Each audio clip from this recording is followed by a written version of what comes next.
Bayu ini bisa dibilang bisa memposisikan dia, saya nganggap dia sebagai kakak sendiri ya, karena memang saya dekat sama beliau.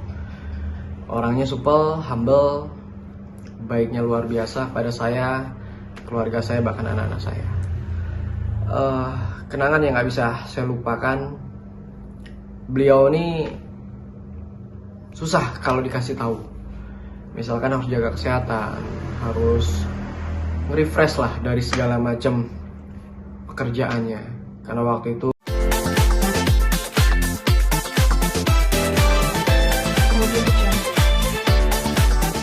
Assalamualaikum warahmatullahi wabarakatuh.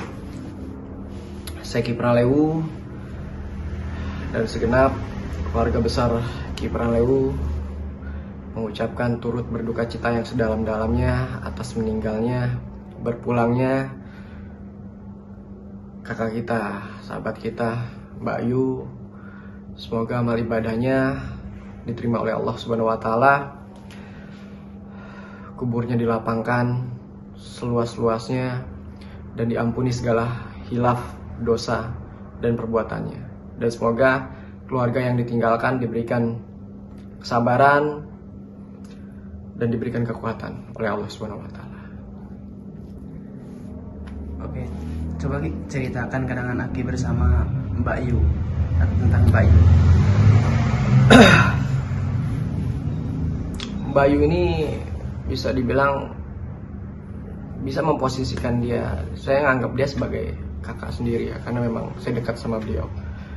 Orangnya supel, humble, baiknya luar biasa pada saya, keluarga saya, bahkan anak-anak saya. Kenangan yang nggak bisa saya lupakan, beliau ini susah kalau dikasih tahu. Misalkan harus jaga kesehatan, harus nge-refresh lah dari segala macam pekerjaannya. Karena waktu itu saya sempat ngajak dia untuk ke villa saya, untuk sekedar dia relaksasi, terus istirahat dari hingar-bingar pekerjaannya yang menyita waktu, tenaga, pikiran, dan lain sebagainya. Tapi sampai detik dia meninggal, cuman bisa bilang iya aja. Nah, itu yang sangat saya sayangkan karena beliau orang baik. Sosok Mbak Yu di mata Aki itu gimana sih Ki? Ya, orangnya baik, baiknya luar biasa. Jadi kalau menolong, membantu orang, ya dia tidak pernah pernah mengharapkan sesuatu ya. Apalagi kepada anak saya, dia sayang banget. Bahkan dia pernah bilang sama saya, Ki, saya ini fans anakmu, fansnya si Ray. Makanya ya sayang banget dia sama Ray. Ray nggak minta apapun, dia selalu memberikan mainan dan lain sebagainya, permen, terutama permen, makanan. Bahkan kalau misalkan kita kondisi nggak masak, terus baru pulang dari luar kota, pasti tuh selalu beliau tuh mengirimkan makanan yang memang selalu dia tanya mau makan apa, dan itu langsung dikirimkan. Untuk mengirimkan makanan yang memang selalu dia tanya mau makan apa, dan itu langsung dikirimkan oleh beliau. Luar biasa baiknya. Sedekat apa sih Ki persahabatan Aki bersama Mbak Yu? Saya kenalnya lupa ya, waktu itu ketemu di salah satu stasiun TV. Waktu itu sedang ikutan kuis di salah satu TV tersebut. Nah, dari situ memang kita nggak dekat, cuman kenal, cuman tahu satu sama lain. Tapi seiring waktu berjalan mulai tuker pandangan, terus bertukar pikiran. Akhirnya itu yang membuat kita dekat. Yang jelas saya nggak pernah bosan untuk bilang beliau ini orang baik. Terlepas ada yang pro, ada yang kontra tentang sebuah ramalan, kembalikan lagi, manusia hanya bisa memprediksi. Semua kembali kepada Allah. Kalaupun ramalan itu terbukti, ya memang itu sudah suratan takdir. Dan kalaupun tidak terbukti, kembali lagi, ramalan hanya sebuah ramalan, sebuah prediksi yang bisa salah dan bisa benar. Semua kembali lagi sama Allah. Baik Ki, sama-sama memiliki anugerah apakah pernah ada persaingan antara Aki dan Mbak Yu? Konteks persaingan di sini mungkin nggak ada ya. Kalau di Antara Aki dan Mbak Yu. konteks persaingan di sini mungkin nggak ada ya. Kalau dibilang sesama praktisi, saya tidak memiliki kemampuan seperti yang dimiliki oleh Mbak Yu. Karena saya tidak pernah mencoba bermain dengan ramalan, bermain dengan prediksi. Karena saya beberapa kali mencoba bermain tentang prediksi, ternyata saya salah. Artinya prediksi itu bisa dipelajari. Dan karena saya tidak menguasai, ya itu bukan sebagai halangan buat saya. Karena pure hubungan saya dengan Mbak Yu itu adalah pertemanan yang solid, persahabatan, bukan karena faktor di sesama praktisi atau sesama alih batinan, tidak.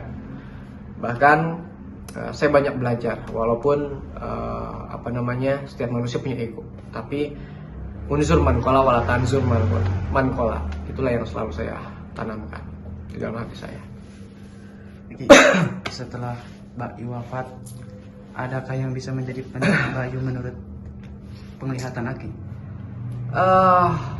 Jujur saya sebagai praktisi yang memang tidak pernah percaya dengan ramalan apapun itu. Kalaupun ramalan itu menjadi benar atau terbukti, toh semua udah memang Allah takdirkan. Dan ramalan yang baik pun, kalaupun ramalan itu menjadi benar atau terbukti, toh semua udah memang Allah takdirkan. Dan ramalan yang baik pun, kalau kita tidak berusaha untuk mencapai klimaks itu, ya nggak mungkin ramalan itu bakal menjadi baik. Begitu pula apabila ramalan itu buruk, kalau seandainya kita hanya berdiam diri pasrah dengan keadaan, dengan sebuah ramalan tersebut, kita juga pasti akan tidak menjadi sesuatu. Sebenarnya semuanya hanya berdasarkan prediksi, intuisi, bukan menjadi ilmu pasti. Kalaupun ditanya apakah akan ada orang-orang yang memang bergelut di dunia teropongan, saya sendiri jujur selama kenal dengan banyak praktisi, ahli kebatinan, bahkan ahli teropong, bukannya saya menomorsatukan Mbak Yu, tidak. Tapi dari sekian banyak teman yang saya kenal, hampir prediksinya Mbak Yu ini akurasinya 70-90%, seperti itu. Terlepas teman-teman yang lain juga mungkin punya kemampuan itu, tapi karena memang saya tidak memasuki ruang teropongan atau penerawangan, saya tidak bisa memprediksi apapun karena ilmu pasti. Kalaupun ditanya apakah akan ada orang-orang yang memang bergelut di dunia teropongan, saya sendiri jujur selama kenal dengan banyak praktisi, ahli kebatinan, bahkan ahli teropong, bukannya saya menomorsatukan Mbak Yu, tidak. Tapi dari sekian banyak teman yang saya kenal, hampir prediksinya Mbak Yu ini akurasinya 70-90%, seperti itu. Terlepas teman-teman yang lain juga mungkin punya kemampuan itu, tapi karena memang saya tidak memasuki ruang teropongan atau penerawangan, saya tidak bisa memprediksi apapun karena ya untuk saat ini saya cukup terpukul mendengar kabar beliau udah nggak ada, serba salah. Saya mau menjenguk juga nggak tahu kabar beritanya. Yang istri saya hubungin belum ada jawaban, jadi saya bingung saya harus kemana. Tapi yang jelas dari lubuk hati yang paling dalam, saya keluarga besar Ki Pranleu turut berduka cita yang sedalam-dalamnya. Semoga amal ibadah beliau diterima oleh Allah Subhanahu wa taala dan keluarganya dikuatkan dan diberikan kesabaran. Assalamualaikum warahmatullahi wabarakatuh. Terima kasih.